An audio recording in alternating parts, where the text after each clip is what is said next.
दशमहाविद्या आवाहन मंत्र।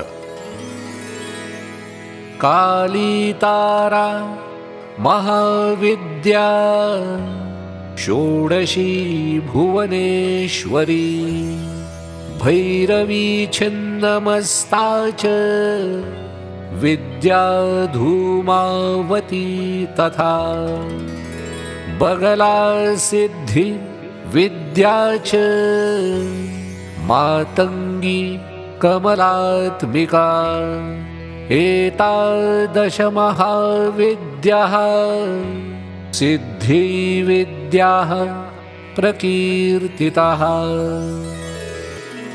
ॐ क्रीं कालिकायै नमः। ॐ ह्रीं तारायै नमः। ॐ श्रीं त्रिपुरासुन्दर्यै नमः। ॐ ह्रीं भुवनेश्वर्यै नमः। ॐ ह्रीं भैरव्यै नमः। ॐ ह्रीं छिन्नमस्तायै नमः।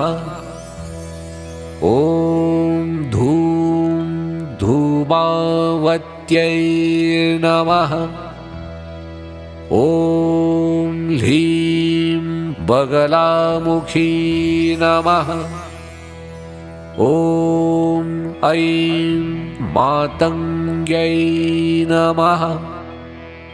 ॐ श्रीं कमलायै नमः।